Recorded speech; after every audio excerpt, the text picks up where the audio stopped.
के 10 बज गए थे। मेंटल हॉस्पिटल के रूम में एक सिस्टर रात की शिफ्ट का राउंड ले रही थी।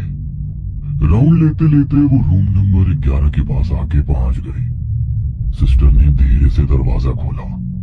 अंदर बेड पे 27 साल की एक खूबसूरत सी लड़की दीवार को एकटक देख धीमी आवाज में कुछ फुसफुसा रही थी। उसे देख सिस्टर को थोड़ा अजीब लग रहा था। कमरे के अंदर जाने के लिए उसके पैर जैसे मना कर रहे थे। उस मेंटल हॉस्पिटल में ऐसे कई सारे अजीब पेशेंट्स थे और मानसिक बीमारी वाले पेशेंट्स का ऐसे बर्ताव करना काफी आम बात है। और वो एक सिस्टर थी तो उसके लिए तो ये रोज का ही काम था। लेकिन उस सिस्टर का उस मेंटल हॉस्पिटल में आज पहला दिन था। रात का सन्नाटा और अचानक से आती हवा के कारण होने वाली दस्तक उस खौफनाक मंजर में और भी डर पैदा कर रही थी। अंदर जाऊं या नहीं, इस गहरी सोच में वो पड़ गई थी। मन में थोड़ी सी हिम्मत कर उस सिस्टर ने अपना एक पैर अंदर बढ़ाया ही था कि तभी अचानक से वो लड़की जोर से हंसने लग गई और अजीबोगरीब हरकतें करने लग गई। उसका मुंह दीवार की तरफ था। उसने अचानक से अपनी गर्दन उल्टी घुमाई। देख सिस्टर के पसीने छूट गए। उसके पैर मानो वहीं जम गए। अपने कांपते हुए हाथों से कमरे का दरवाजा बंद कर सिस्टर दूसरे सिस्टर को आवाज लगाते हुए रिसेप्शन की तरफ दौड़ी। Sunita sister, Sunita sister. दौड़ते हुए सिस्टर रिसेप्शन पे पहुंच जाती है। रिसेप्शन पे एक सिस्टर किसी से फोन पे बात कर रही थी। आंटी जी, आप बिल्कुल चिंता मत कीजिए, वो बिल्कुल ठीक है। हम उसका अच्छी तरह से ख्याल रख रहे हैं। इतना कहकर सुनीता सिस्टर फोन रख देती है और उस दूसरे सिस्टर को देखकर कहती है, क्या हुआ रचना सिस्टर, तुम इतनी डरी हुई क्यों हो? तब रचना सिस्टर जो कुछ हुआ था वो सब सुनीता सिस्टर को बताती है। लेकिन आप किससे बात कर रही थी? अरे वही रूम नंबर 11 में जो लड़की है ना, उसी की माँ का फोन था।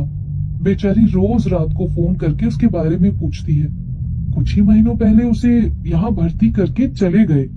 तब रचना सिस्टर जिज्ञासा भरी नजरों से सुनीता सिस्टर को देख पूछती है, आखिर हुआ क्या है उसके साथ? उसकी हालत कैसे हो गई? दिखने में तो काफी खूबसूरत है वो। हाँ, ऐसी हालत बस दोनों ही हालात में हो सकती है। जब कोई किसी से पागलों की तरह प्यार करे और वो उसे ना मिले, या फिर तब जब उस पे किसी रूह का साया हो। ये सुन रचना सिस्टर हैरान हो जाती है और कहती है, तो इसके साथ क्या हुआ? अफसोस दोनों। मतलब? तब सुनीता सिस्टर उसे नैना के बारे में बताने लग जाती है। नैना 27 साल की हो चुकी थी। वो इंजीनियरिंग के आखिरी साल में पढ़ रही थी। पूरे कॉलेज में नैना से खूबसूरत लड़की और कोई भी नहीं थी। कॉलेज के सारे लड़के नैना के पीछे पागल थे, लेकिन नैना ने अपने सपनों की राजकुमार की एक अलग ही कहानी बनाई थी। वो मन ही मन रोज उसकी जिंदगी में आने वाले राजकुमार के सपने सजाती थी। नैना और उसके सपनों की दुनिया असल जिंदगी से काफी अलग थी। नैना अक्सर खुद से ही बातें करती और कभी कभी जोर से हंसती। उसको देख उसकी माँ और पापा बहुत परेशान थे। उनकी बेटी की शादी की उम्र हो गई है और अब उसके लिए कोई अच्छा सा लड़का ढूंढना चाहिए, ऐसा उन्हें महसूस होने लगा। और उन्होंने कई सारे रिश्ते भी नैना के लिए लाए, लेकिन नैना हर रिश्ते के लिए मना कर देती, ये कहकर कि वो लड़का उसके सपनों के राजकुमार जैसा नहीं है जैसा उसने सोचा है। काफी सारे रिश्तों को बार बार मना करने के कारण नैना के लिए रिश्ते आने अब बिल्कुल ना के बराबर हो गए थे। इस बात से नैना के माँ और पापा बहुत परेशान थे, लेकिन नैना इस बात से बिल्कुल अनजान अपने ही सपनों की दुनिया में मगन थी। रात का समय था। रात के लगभग 12:30 बजे थे, लेकिन नैना अभी भी जाग रही थी। उसके कमरे की बत्ती अभी भी जल रही थी। नैना अपने कमरे की खिड़की के पास बैठे खिड़की से बाहर देखे अकेले ही मुस्कुराते हुए अपनी डायरी में कुछ लिख रही थी। उसे अक्सर डायरी लिखने की आदत थी। उस डायरी में उसने अपने होने वाले लाइफ पार्टनर के बारे में सब कुछ लिखा था। वो डायरी नैना के दिल के बहुत करीब थी, इतनी कि नैना की जान उसमें बस गई थी। वो मुस्कुराते हुए उस डायरी में कुछ लिख रही थी। नैना की ये हरकतें उसके माँ और पापा के लिए कुछ नई नहीं थी, इसलिए वो इस बात की तरफ ज्यादा गौर नहीं करते थे। अगले दिन नैना कॉलेज जाती है। आज नैना का 27वां जन्मदिन था। वो आज अपनी डायरी भी साथ ले आई थी। नैना के दोस्तों ने नैना का जन्मदिन काफी बढ़िया से मनाया। उसके ग्रुप में नैना की सबसे अच्छी दोस्त निशा और अभी कुछ महीने पहले ही दोस्ती हुए नए दोस्त ईशान और जतिन थे। दोनों मन ही मन नैना को पसंद करते थे, लेकिन ये बात दोनों ने अभी तक नैना से नहीं कही थी और ना ही एक दूसरे से। उस दिन नैना कॉलेज की लाइब्रेरी में अपनी डायरी में कुछ लिख रही थी और तभी अचानक उसे अपनी माँ का फोन आया। वो जल्दी जल्दी अपनी डायरी वहीं भूल गई। जतिन ने वो डायरी उठा ली और किसी का ध्यान नहीं है ये देखते हुए वो डायरी फटाक से अपने बैग में डाल ली।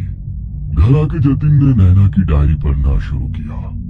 जतिन एक एक पन्ना पढ़ता जा रहा था। वैसे वैसे उसके माथे पर एक शिकन सी आ रही थी और उसकी आंखों में एक अलग ही भाव दिख रहा था। रात के लगभग 1 बज गए थे। जतिन ने वो डायरी पूरी पढ़ ली और चेहरे पर एक टेढ़ी मुस्कान लिए वो डायरी को टेबल के साइड पे रखकर सो गया। उधर नैना के कमरे की बत्ती अभी भी जल रही थी, लेकिन अजीब बात यह थी कि आज नैना बहुत परेशान थी। उसका कमरा पूरा बिखरा पड़ा था और वो पागलों की तरह अपनी डायरी ढूंढ रही थी। कमरे से आती आवाजों के कारण उसकी माँ की नींद खुल गई और वो नैना के कमरे के पास आ गई और उसके कमरे के दरवाजे पे ठक ठक की और पूछा, नैना, नैना तू ठीक तो है ना? पर नैना का कोई जवाब नहीं आया। उसकी माँ ने उसे फिर से आवाज लगाई, नैना बेटा, तू ठीक तो है ना? हाँ हाँ माँ, मैं ठीक हूँ। बेटा, बहुत रात हो गई है, सो जा।